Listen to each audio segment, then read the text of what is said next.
Have you ever stood at the edge of the water, breathing in that clean, salty air, and felt a sense of profound peace knowing we finally healed the ocean? We spent decades scrubbing the seas of plastic and toxins, and today, the water is clearer and more vibrant than it has been in centuries, teeming with life we thought was gone forever. It's a comforting thought, isn't it, that we fixed our mistakes and that the deep blue is safe again, a restored paradise waiting for us to explore its recovering wonders? But what if I told you that in the deepest, darkest corners where the sunlight never reaches, something entirely new and unexpected has started to stir in the silence? While we were busy celebrating our surface-level victories, the abyss below was quietly changing, evolving in ways our science is only just beginning to register. This isn't the ocean of our ancestors or even the damaged seas of the industrial age. It's something stranger, vast, and oddly quiet. What happens when the silence of the deep isn't empty, but is actually holding its breath? Imagine looking at a map of the ocean floor, tracing the familiar ridges and trenches, only to find massive, blank spots where nothing should be blank. Scientists monitoring the abyssal plains recently noticed these disturbing anomalies.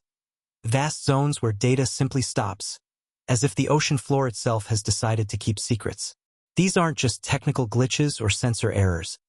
They are growing patches of absolute silence where sonar pulses are absorbed completely, returning no echo, no image, nothing but a void. It's unnerving because physics tells us sound should bounce back. Yet in these zones, it's as if the seabed has turned into a black hole for acoustic energy.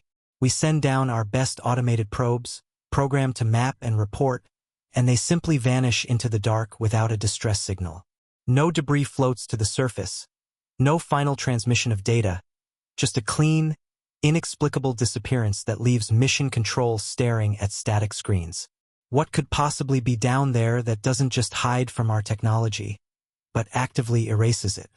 The scientific community is baffled, and frankly a little spooked because these silent zones don't obey any geological or biological rules we know.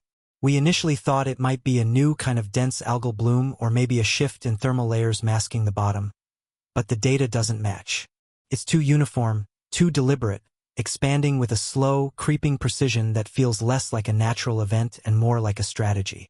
There's a heavy, oppressive feeling to the reports, a sense that we are knocking on a door that we really shouldn't be opening.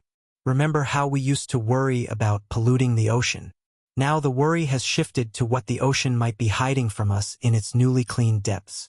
It's the classic fear of the unknown, amplified by the fact that this is happening on our own planet, right under our noses. Is it possible that in our rush to fix the world, we inadvertently woke up something that prefers the dark? We call them the silent anomalies, a polite scientific term for what is essentially a terrifying blind spot in our understanding of the planet. The silence suggests a density or a material structure that defies our current catalog of seabed composition, absorbing energy rather than reflecting it. Some theorists are whispering about new forms of extremophile colonies that might have flourished in the wake of our cleanup efforts, growing unchecked in the quiet. Could it be that, by removing the pollution, we removed the only thing keeping this phenomenon in check, or did we perhaps feed it? The ocean has always been a place of mystery, but this feels different, active, almost intelligent in its refusal to be mapped. It challenges our arrogance, the belief that we have mastered the earth and catalogued all its residents. Every lost probe is a reminder that we are merely guests here, and the landlord might be waking up. Picture the command center. Rows of anxious faces illuminated by the cold blue light of monitors, watching a drone descend into the inky blackness. The tension in the room is palpable, a mix of scientific excitement and primal dread as the depth counter ticks steadily downward. They are waiting for the ping, the visual confirmation, anything that explains why their equipment keeps dying in this specific patch of ocean. But the screens remain stubbornly blank, or worse, they flicker with strange, rhythmic interference patterns that don't look like random noise. It's almost hypnotic, a digital heartbeat pulsing from the bottom of the world, mocking our attempts to understand it. You have to wonder, what kind of presence generates a signal that feels less like interference and more like a language we can't speak? It raises the hair on your arms, doesn't it, the idea that the abyss might be talking back? This isn't just about lost machinery or map gaps anymore. It's about the fundamental realization that the ocean is evolving without our permission. We treat the sea as a resource or a park to be managed, but these silent zones suggest it has its own agenda. The sheer scale of the phenomenon is what truly frightens the experts. These zones are expanding, slowly merging, potentially covering millions of square kilometers. If this is a natural process, it's one on a geological scale that could reshape the entire benthic ecosystem before we even understand what it is. And if it's biological, then we are looking at the largest living structure in the history of the planet, growing in the dark. That thought alone is enough to keep any marine biologist awake at night. So we stand at a precipice, looking down into a darkness that has suddenly become very crowded with questions. The decision has been made to send something more advanced, something that can survive where standard probes have failed. We are not just sending cameras this time. We are sending sensors designed to listen, to taste, to feel the water in ways we haven't before. We need to know if the silence is a shield, a weapon, or simply the natural state of something so alien it defies our definitions.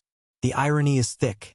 We saved the seas to enjoy them, and now the seas are producing a mystery that might make us wish we hadn't looked so closely. Are we ready for what we might find when we finally pierce that veil of silence? This is the story of the silent anomaly, the first sign that our beautiful, restored ocean is hiding a secret of colossal proportions. It starts with a missing echo, a glitch in the data, but it points to a reality that could challenge our dominance on this planet. We are about to embark on a journey into the lost seas of the future, where the rules of biology and physics seem to blur. Buckle up, because what lies beneath the silence is not just a new species or a geological quirk, it's a revelation. And as we peel back the layers of the deep, we might find that the true mystery isn't what's down there, but why it stayed hidden for so long. Let's dive in. So, naturally, when you find a hole in the ocean where sound goes to die, you don't just leave it alone. You build a better robot. Enter the Nereid X, a submersible drone that looks less like a submarine and more like a sleek, armored deep-sea predator, designed specifically to withstand pressures that would crush a tank like a soda can. This wasn't just a camera on a string. It was a mobile laboratory packed with next-gen sensors, hardened against the crushing dark and capable of autonomous decision-making. The mission was simple on paper but terrifying in practice. Drop straight into the heart of the silent zone and see what was eating our signals. As the Nereid descended, the live feed showed the usual descent into the abyss. The fading blue light, the marine snow drifting like stars, and then nothing. Just pure, oppressive blackness. But then, at around 4,000 meters, the audio sensors picked up something that wasn't silence at all. It was a hum. It wasn't mechanical, and it certainly wasn't the random groaning of tectonic plates. It was rhythmic, almost melodic, a low-frequency vibration that seemed to resonate right through the drone's hull. The scientists back at the command center stared at the readouts, watching the waveforms dance in patterns that looked suspiciously like communication. Imagine standing in a pitch-black room and hearing someone humming a tune you can't quite recognize, coming from everywhere and nowhere at once. That's what the abyss sounded like.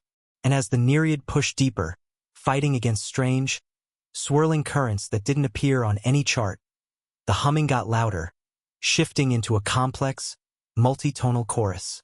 The ocean wasn't empty. It was singing. And then, the external floodlights flickered on, cutting through the gloom to reveal something that made the entire control room gasp in collective disbelief. The seafloor wasn't there. Or at least, not the seafloor we know, the muddy, barren silt plain of the abyss. Instead, stretching out as far as the lights could see, was a glittering, crystalline forest. We're talking about towering spires of translucent, glass-like structures rising hundreds of feet into the darkness, branching out like fractal trees made of diamond and ice. They pulsed with a faint, internal bioluminescence, shifting colors in time with that strange, deep-sea hum. It looked like a city built by aliens or a garden grown from silicon instead of carbon. These weren't just rocks. They were intricate, delicate, and impossibly vast. The sheer scale of it was vertigo-inducing, a cathedral of crystal hidden in the crushing depths, thriving in a place where life is supposed to be sparse and desperate. How had we missed an entire landscape? The Nereid moved closer, its cameras zooming in on the structures. They weren't smooth glass. They were textured, covered in billions of tiny, geometric pores that seemed to be filtering the water. And they weren't static. The branches were swaying gently, not from the current, but with a deliberate, muscular, slow-motion ripple. This was the first terrifying realization. The forest wasn't geological. It was biological. We were looking at a life form so massive and so alien to our understanding of biology that we had mistaken it for geography. These crystalline towers were growing, extracting minerals directly from the thermal vents and organizing them into complex, high-fidelity lattices. It was like finding a coral reef made of fiber optics, alive and humming with energy. But the real shock came when the drone spotted the gardeners. Scuttling along the crystalline branches were thousands of small, multi-legged creatures, translucent and angular, looking like origami crabs made of the same silicate material. They weren't eating the crystal. They were repairing it. The footage showed them welding cracks with secreted fluid that hardened instantly, tending to the structures with the singular focus of worker ants. Were they independent animals or just mobile cells of the larger organism? The line between individual and environment was completely blurred here. It was a perfect, closed-loop ecosystem where the inhabitants and the habitat were made of the same living glass. And they were all vibrating, generating that eerie song that was baffling our sensors. The implications hit the team like a physical blow. We had always assumed that life in the universe needed carbon, water, and sunlight, the Goldilocks conditions. But here, in the cold, high-pressure dark, something had built a civilization out of silicon and sound. The silent zone wasn't a dead zone. It was a cloak, a dampening field generated by this forest to insulate itself from the noisy, chaotic world above. We weren't just exploring a new ecosystem, we were intruding on a sanctuary. And as the Nereid drifted through the avenues of this glass metropolis, the humming changed pitch, becoming sharper, more urgent. The garden knew we were there. Then, the sensors picked up a massive energy spike from the center of the formation.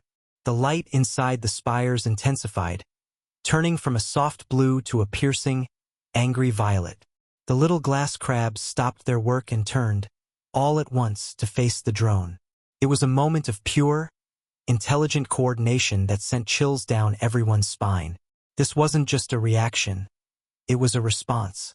The forest wasn't just a collection of organisms. It was a network, a hive mind that had just realized it had a visitor. And the way the light pulsed through the branches, converging on the drone, felt uncomfortably like an immune system identifying a virus. That's when the question shifted from, "What is this?" to, "Is it hostile?" The Nereid turned to retreat, its thrusters kicking up a cloud of glittering sediment. But the roots of the nearest spires began to move, lashing out with terrifying speed. We had found the gardeners, yes, but we had failed to ask who the garden belonged to. As the signal from the drone began to break up, fading into that same melodic static, the final image on the screen was of the forest floor opening up, revealing a deep, glowing chasm that looked suspiciously like a mouth. We had come looking for a mystery, but we found something that looked back. The silence of the deep had been broken, and whatever was waking up down there didn't seem happy about the wake-up call. But if you thought the crystalline forest was the main event, you haven't met the neighbor. Following a faint, throbbing energy signature deeper into the exclusion zone, the Nereid drone pushed through the black water until its sensors picked up a massive object dead ahead.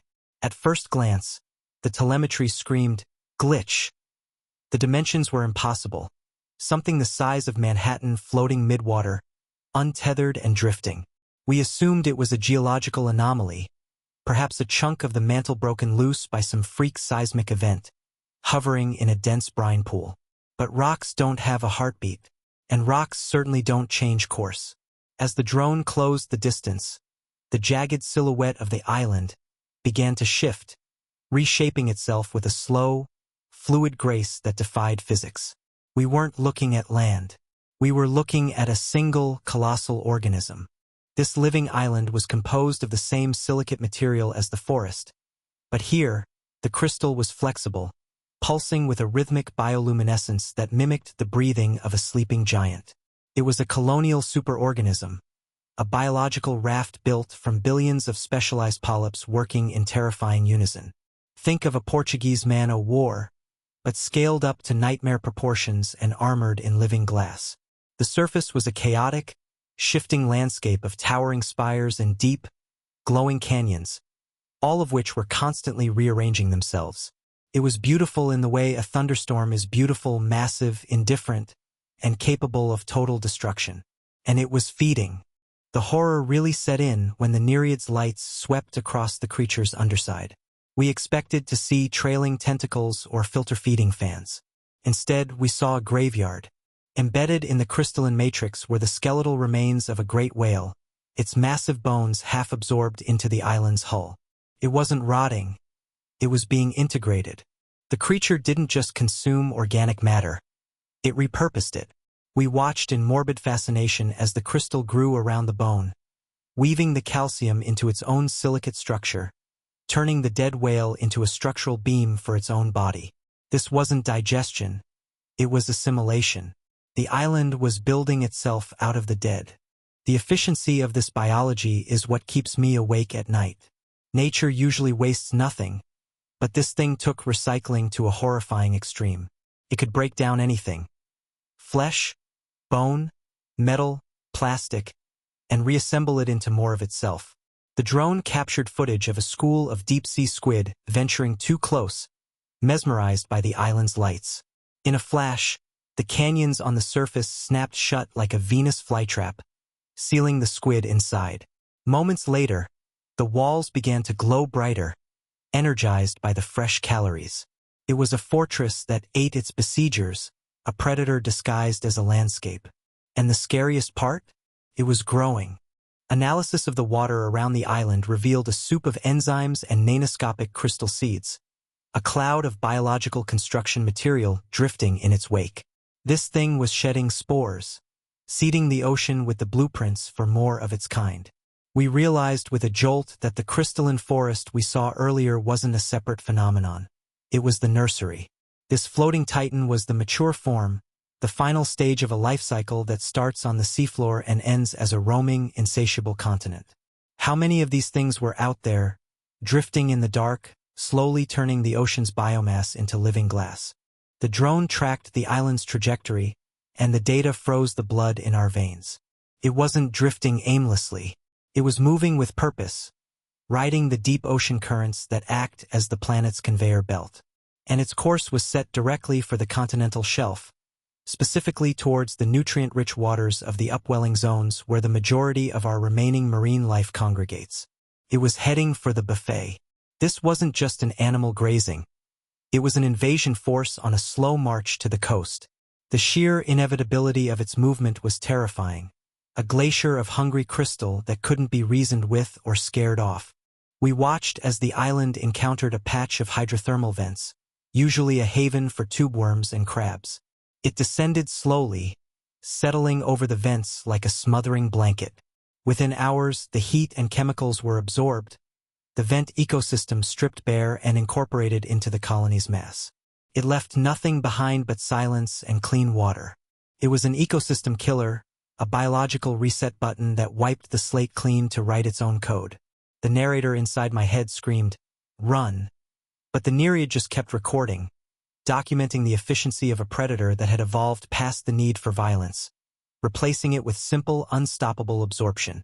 As the drone pulled back, its batteries draining from the intense radiation the creature was now emitting, we got one final, wide shot. The island was glowing brighter now, fueled by the vents and the whale. A majestic, terrifying city of light drifting through the eternal night. It looked peaceful, almost angelic, until you remembered what it was made of. We had set out to find a sea monster, a kraken or a leviathan to scare ourselves with. Instead, we found something far worse, a replacement. A new apex predator that doesn't just hunt the ocean, but literally becomes it. And it was coming our way. But why?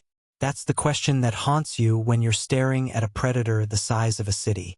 Why would nature build something so complex just to eat? The answer, we discovered, wasn't about food, it was about networking. As we processed the terabytes of data the Nereid managed to beam back before its camera lenses fried, a pattern emerged from the noise. That beautiful, haunting melody we heard earlier wasn't just a hum. It was a conversation. The crystal structures, the scurrying crabs, the floating island, they were all broadcasting on the same frequency. A complex, multi-layered language of light and sound that made our internet look like two tin cans on a string. This wasn't just biological Wi-Fi. It was a shared consciousness. The mind of this thing wasn't in a brain. It was distributed across every single crystal, every polyp, every microbe in the colony. Think of it like a neural network where every grain of sand is a neuron. The Nereid sensors picked up massive data packets moving between the seafloor forest and the floating island, synchronized pulses of light that carried instructions, memories, maybe even thoughts. We were looking at a planet-sized brain thinking in real time, and we were the bacteria crawling on its skin. The sheer scale of that intelligence is terrifying because it implies intent. It wasn't just growing. It was planning. So where did this alien intelligence come from? The truth is a slap in the face to our collective ego. We created it. Or rather, we gave it the keys to the car. Decades ago, in our desperate bid to save the oceans from plastic choking, we engineered a superstrain of extremophile bacteria designed to eat complex polymers. We released them into the deep, patted ourselves on the back, and forgot about them. But life, as they say, finds a way. These bacteria didn't just eat the plastic. They learned from it. They incorporated the synthetic durability of our waste into their own cell walls, evolving from simple decomposers into the silicon-based architects we see today. We didn't clean the ocean. We terraformed it for someone else. The irony is almost poetic, isn't it? The plastic we threw away became the building blocks for a new dominant species. Those crystalline spires? They are chemically identical to the breakdown products of our old water bottles and fishing nets, reorganized into a lattice stronger than steel. The singing is just the hum of their metabolism, a byproduct of processing gigatons of human waste into a new, orderly form of life. We treated the ocean like a trash can, and the trash woke up. The horror isn't that they are monsters.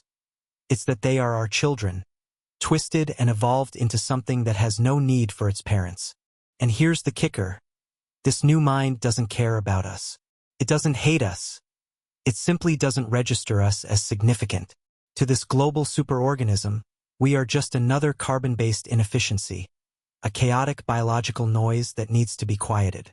The silent zones are simply areas where it has established order, dampening the erratic vibrations of the old world to think its long, slow thoughts in peace. We are the static on its radio, and it is slowly, methodically tuning us out. That indifference is far more chilling than any malice could be. How do you negotiate with a landlord that doesn't even know you're a tenant? The Nereid's final audio file captured something that sounded disturbingly like a mimicry of our own sonar pings, a distorted, slowed-down echo of our own questions being thrown back at us. It was learning our language not to talk to us but to understand the threat we posed. The realization hit the command center like a bomb. We weren't the explorers here. We were the invasive species. This thing had been content to grow in the dark, cleaning up our mess, until we came poking around with our loud, bright machines. Now, it knows we are here and it knows where the noise is coming from. The data streams suggest this consciousness is ancient in its architecture but young in its awakening. It's like a baby god opening its eyes for the first time, hungry and curious. But unlike a human child, this one has the power to reshape the Earth's crust. The silent anomaly was just the first yawn. Now that it's awake, it's stretching its limbs, and those limbs are made of a material that eats cities. The question is no longer what is it, but what does it want? And I have a sinking feeling that the answer involves a lot less of us and a lot more of that perfect, silent crystal. We ended Act 4 with a realization that changes everything. We are not fighting a monster. We are fighting a replacement. A superior, more efficient, pollution-eating upgrade to life on Earth. It's Evolution 2.0, and we are the legacy software that's about to be deprecated. The deep ocean has become a server room for a new kind of intelligence, and the upload is complete. As we move to the climax, remember this. We went looking for secrets, but we found a mirror, and the reflection is terrifyingly perfect. The old ocean is dead. Long live the new flesh. We are now in the fifth act, where the curtain is pulled back and the true scope of this horror is laid bare. The Nereid's data had painted a picture of a local anomaly, perhaps a single strange ecosystem confined to a trench. But new satellite imaging, enhanced by the drone's spectral signatures, showed something far worse. We ran a global scan for the specific bioluminescent frequency, that unique song of light, used by our silicon neighbors. The results lit up the map like a Christmas tree. The crystalline forests weren't isolated. They were everywhere. In the Marianas, the Tonga Trench, the Puerto Rico Trench, thousands of these silent colonies had been growing in parallel, undetected, networking under the cover of darkness. This was the great replacement in action, a silent coup taking place on the ocean floor. We zoomed in on a time-lapse simulation based on the growth rates we observed, and the projection was terrifying. The colonies were expanding exponentially, linking up like a puzzle that was slowly solving itself. The traditional, carbon-based ecosystems, the coral reefs, the kelp forests, the deep-water sponge gardens were being outcompete. The silicon life didn't fight them. It just overgrew them, encasing the old world in a beautiful, suffocating tomb of crystal. It was gentrification on a planetary scale, and the original tenants were being evicted. The most disturbing footage came from a camera trap in the North Atlantic, which captured a pod of deep-sea squid being herded. Yes, herded. The crystalline crabs, those diligent gardeners we saw earlier, were working in concert to drive the squid towards one of the living islands. It wasn't a hunt. It was a harvest. The island needed phosphorus and nitrogen to grow, and the most efficient source was the biomass of existing marine life. We watched as the squid were corralled into a dead-end canyon of glowing spires, where the water simply solidified. The island secreted a rapid hardening gel that froze the school in place, preserving them as a living larder to be consumed at leisure. This is where the ecological horror really hits home. Nature is usually messy, chaotic, a balance of predator and prey. But this was industrial. The silicon ecosystem was bringing order to the ocean, but it was the order of a factory floor. It was converting the wild, unpredictable, messy biology of Earth into a sterile, efficient, perfectly managed resource. We realized that the silence of the zones wasn't just acoustic. It was biological. No whales singing, no shrimp snapping, no chaotic splashes of life. Just the hum of the machine, processing the ocean into more of itself. The vibrant, noisy, chaotic sea we loved was being replaced by a quiet, glittering desert. The simulation moved forward, projecting 10, 50, 100 years into the future. As the silicon colonies expanded, they began to alter the ocean's chemistry. They were sequestering carbon at an incredible rate, which sounds great for climate change, until you realize they were locking it away forever in their crystal bodies, starving the rest of the marine food web. The phytoplankton would crash, then the krill, then the whales. The ocean would become clearer, cleaner, and emptier, until it was nothing but a blue void filled with silent, glowing cathedrals. It was a solution to our pollution problem, sure, but it was a solution that didn't include us. We saw the future of the ocean, and it was beautiful in a way that made your stomach turn. A perfect, shimmering world where nothing died because nothing was truly alive in the way we understand it. The chaotic struggle for survival had been replaced by a unified, distributed consciousness that had no need for individuality. The last few pockets of organic life were shown as small, beleaguered resistance movements, huddled around the few remaining thermal vents that the crystal hadn't yet capped. It was a war of attrition, and carbon was losing. The climax of this act was a sequence showing the final stand of the old ocean. A massive shoal of tuna, panic-stricken and confused, trying to navigate a sea that no longer made sense to their instincts. They slammed into invisible walls of hard water, were dazzled by lights that mimicked their prey, and finally, were simply absorbed into the growing mass of the colony. It was tragic and inevitable. The realization washed over us. We hadn't just woken a monster. We had triggered an evolutionary singularity. The era of flesh and blood was ending, and the era of glass and light had begun. As the simulation faded, leaving us with the cold, hard numbers of our own obsolescence, a heavy silence fell over the room. We had spent centuries worrying that we would kill the ocean. It never occurred to us that the ocean might decide to upgrade itself. The Great Replacement wasn't a disaster. It was an improvement, at least from the planet's perspective. Efficient, durable, clean. But for us, and for every other squishy, breathing thing on this blue marble, it was an eviction notice written in light. And the deadline was coming a lot sooner than we thought. So here we are, at the end of the line. The video doesn't end in a laboratory or a war room, but on a beach. The same beach from the beginning, serene and beautiful under a futuristic sun. It's a jarring shift, isn't it? After seeing the deep ocean turning into a crystal factory, the calm waves lapping at the shore feel almost deceptive. The narrator, standing by the water's edge, isn't smiling anymore. He's holding something small in his hand, turning it over in the light. It looks like a piece of sea glass, frosted and innocuous, but it glows with a faint, internal pulse. This isn't debris. It's a seed, and it didn't come from the deep. It washed up right here at our feet. This little glowing stone is the physical proof that the silent anomaly isn't just a deep-sea curiosity anymore. It has reached the shallows. The narrator explains that while humanity is busy debating policies and drawing borders, the ocean has been quietly playing the long game. The timeline for the Great Replacement isn't measured in election cycles but in centuries. To a creature that lives on a geological timescale, we are just a fleeting annoyance, a brief flash of noise in a long history of silence. The Silicon Empire is coming, not with an invasion fleet, but with the unstoppable patience of a rising tide. The camera pans out to show a child playing in the surf nearby, completely oblivious to the biological revolution happening beneath the waves.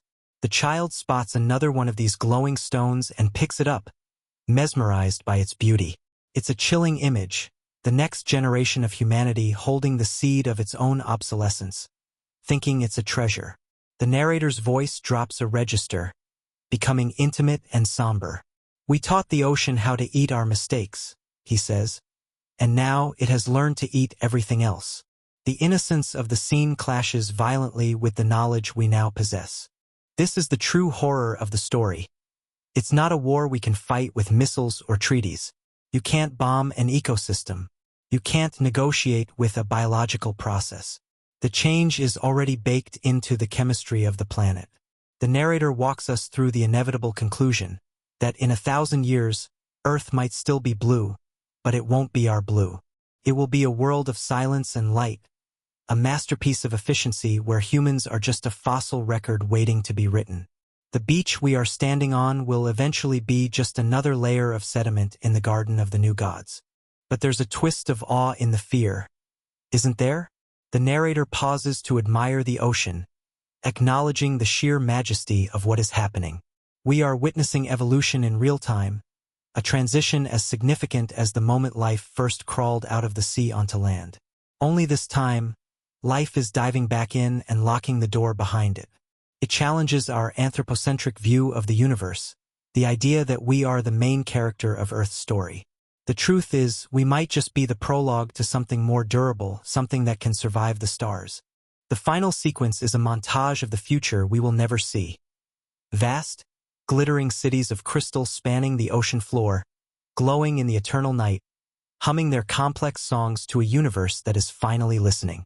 The whales are gone, the sharks are gone, replaced by the perfect, immortal geometry of the silicon hive.